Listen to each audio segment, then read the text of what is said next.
Right now, we're going to go to line 7 and say hello to Earl. How you doing, Earl? How you doing? Good. And you? Good, boy, not bad. Good. Just calling. I'm an actual driller down in Muskrat Falls, doing the transmission line. Yeah.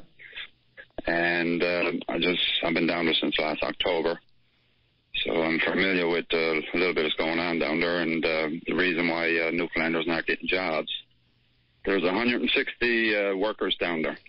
140 of them are from Miramichi, New Brunswick. How come?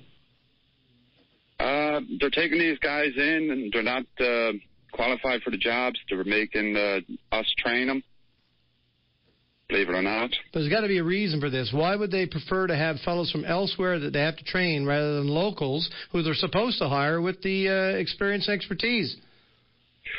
Well, there was 5 Newfoundlanders come down last turnaround. They're laid off now, and they were qualified for the jobs. Yeah. So those guys are supposed to go before the Newfoundlanders. Right. But it's not happening. So you're saying 140 of 160 are from one particular area in another province, and there's no known reason as to why they're getting this perceived favoritism.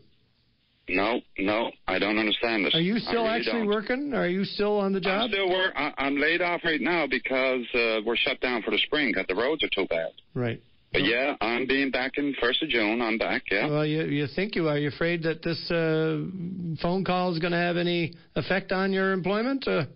I don't care because I just bid on another drilling job to get out of there. Okay. Because it's unsafe. I never see anything like it in my life. Really? I've been in these union jobs for 20 years. Unsafe how? Unsafe? Well, let me tell you. An excavator was hauling 5 anchors. One slipped out and hit a driller.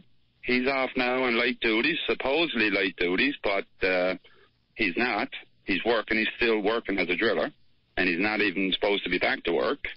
There's another driller that's injured. He's also drilling, and he's not supposed to be back to work. So at this point, I don't care about my job, really, because it's dead unsafe down there. There's 2 safety officers working for the company, and they turned their back on safe procedures that they're well aware of for months and months. There's nobody down there got rigging and slinging courses.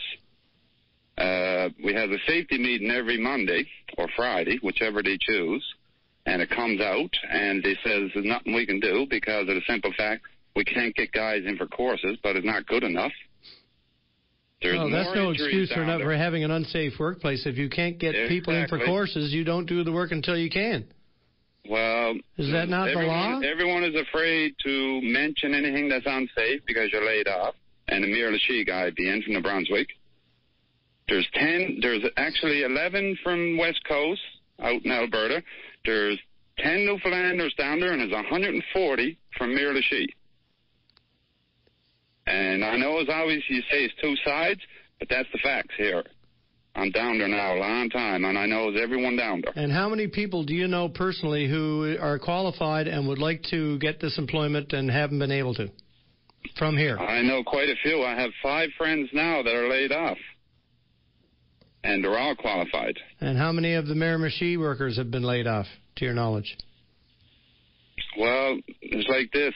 The Newfoundlanders are supposed to be back there for them. Right. They're supposed to go before the Newfoundlanders. Okay. Well, something sounds amiss.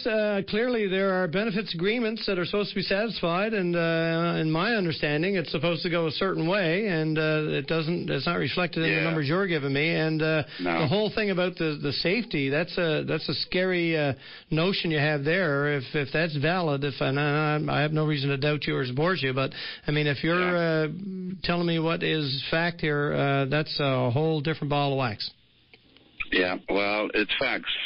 And I know it's 2 sides, but it's facts, and other guys need to call in. We haven't seen a union. We never had a union meeting. We don't know the union. This union must be the bottom of the barrel.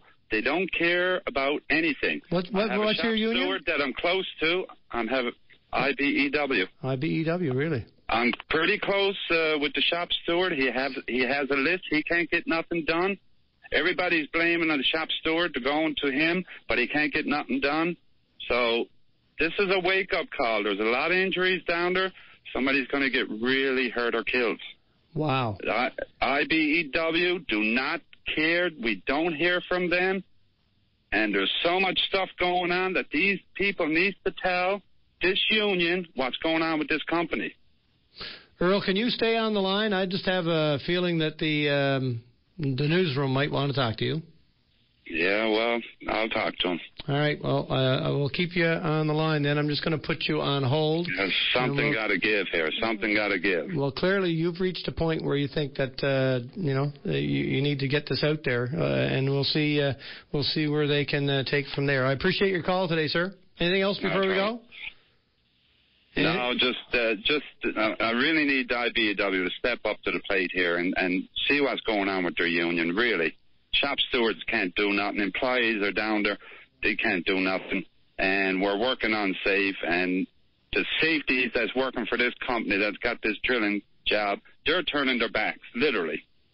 And just to be clear, you're saying that workers who have been injured are continuing to work even though they've sustained those injuries? Yes, sir. That's as true as Almighty God. There's 2 drillers down there now that's not even supposed to be working.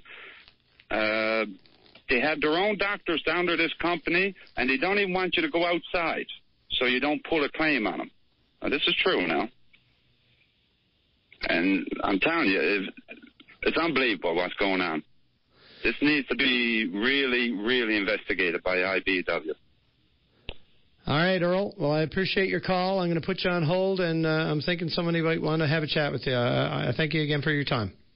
Okay, thanks. Okay.